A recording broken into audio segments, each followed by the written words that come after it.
Bonjour, on va voir dans cette petite vidéo la correction de l'exercice manipulation basique des blocs sur InDesign, donc l'exercice PAO 13. Je vais considérer évidemment que vous avez déjà récupéré les fichiers, que vous avez déjà créé le dossier, et je vais commencer donc avec InDesign directement en créant un nouveau fichier. Je clique donc sur Créer nouveau. D'après les consignes, en fait, il faut tout simplement un format A4, donc 297-210. Les proportions sont inversées, donc en fait je suis en mode portrait. Donc j'ai cliqué sur portrait. Nombre de pages, une seule page. Il faut que je prévoie des marges de 10 mm. Donc j'ai déjà des marges de 10 mm en haut et en bas. Je fais grand fond, petit fond. Hop. Et ensuite un fond perdu de 5 mm. Donc tout est OK. Bon, page en vis-à-vis, ça n'a pas d'importance, hein, de toute façon, puisque j'ai une seule page. Donc, je peux donc cliquer sur Créer.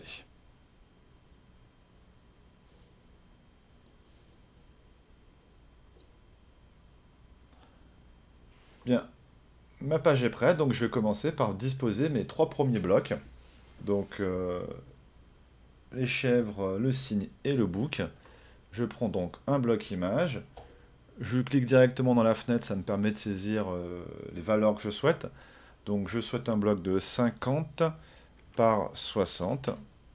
Je valide avec OK. J'ai mon premier bloc. Je le duplique. Je vais juste le copier-coller. Hein, et je prends un... Enfin, je vais insérer un troisième bloc.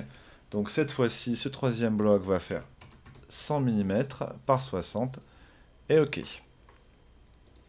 Donc mes trois blocs sont dispo.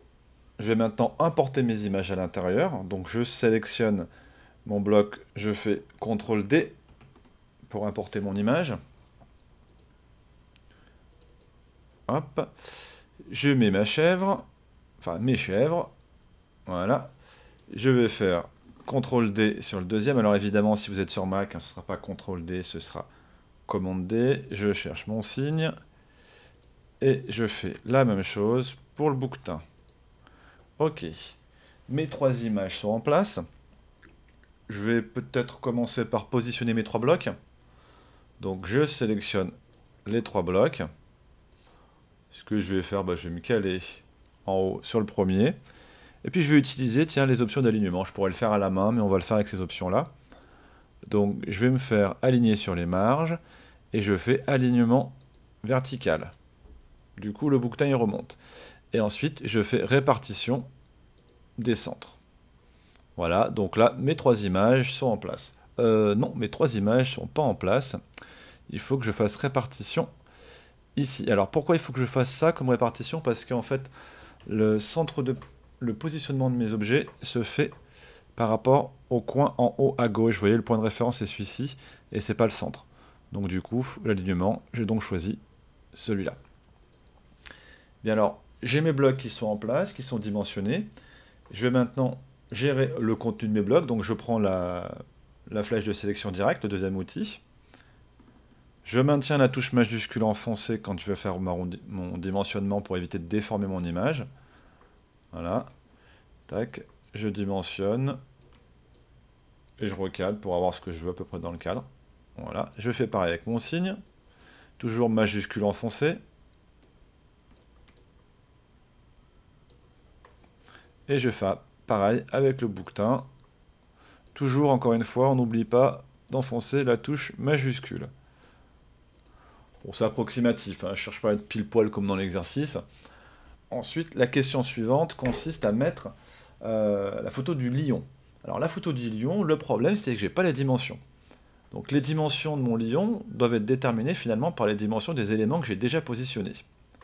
Alors là, je vais utiliser, donc toujours évidemment mon bloc, mais je vais utiliser cette fois-ci les repères commentés. Donc vous voyez ce que je vais faire, je vais m'aligner, voilà, jusqu'au bord de mon cygne, et du coup le bas aussi de également mes chèvres. Donc mon bloc fait tout l'espace. Donc l'alignement vertical par rapport à mon cygne, il est OK. Et là évidemment je suis un peu trop large. Donc qu'est-ce que je vais faire? Je vais prendre mon bloc, je vais le redimensionner. Je vais le redimensionner par rapport au point. Ça pourrait être n'importe lequel des 3 points qui sont là, hein. Je vais mettre au centre. Et je vais faire hauteur, auquel je vais enlever 20 mm. Donc je fais 130 mm moins 20, je valide. Et là, je sais que mon bloc est donc bien à 20 mm de mes chèvres et de mon signe.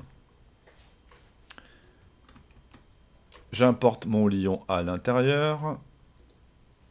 Voilà, et ben... Ah, il n'est pas tout à fait bon. Il n'est pas tout à fait bon, je vois qu'il ne remplit pas complètement le bloc. Voilà. Le premier est résolu.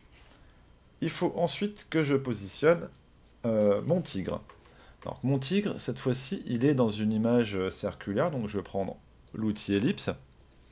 Je clique pour pouvoir saisir mes deux valeurs, 75 et 75.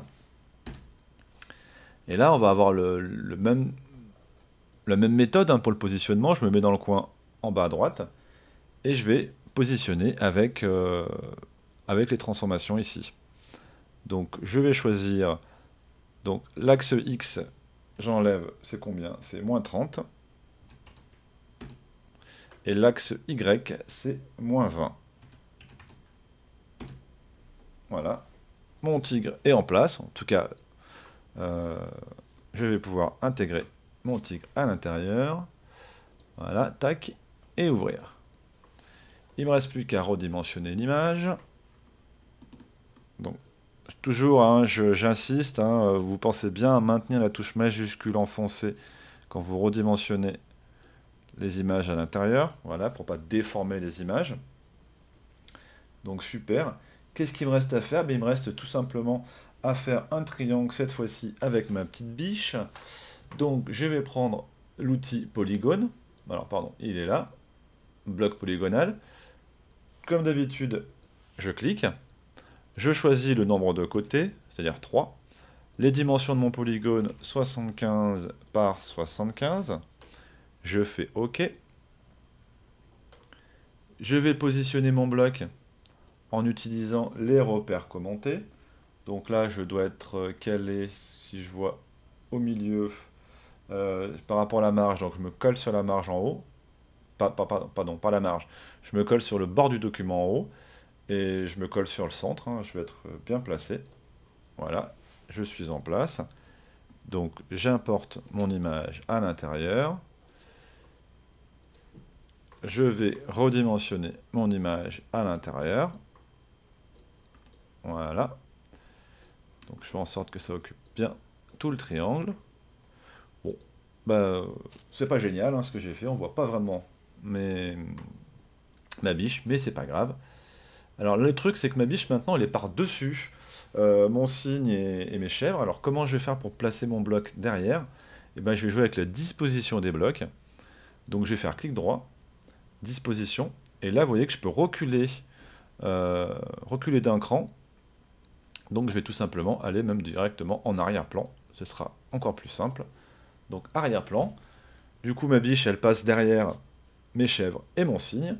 L'étape suivante, et d'ailleurs la dernière étape, ça va être de faire effectuer une rotation de 20 degrés sur les chèvres et le cygne.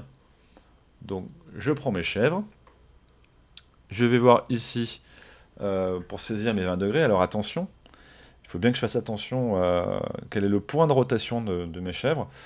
Ça a l'air d'être le centre, donc je me positionne bien au centre ici, avant de saisir ma valeur. Je mets 20 degrés, je valide. Je vais faire pareil avec mon signe. Je me place toujours au centre pour la rotation. Et là, du coup, évidemment, c'est moins 20 degrés. Voilà. J'ai plus qu'à enregistrer. Mon exercice est fini. Au revoir.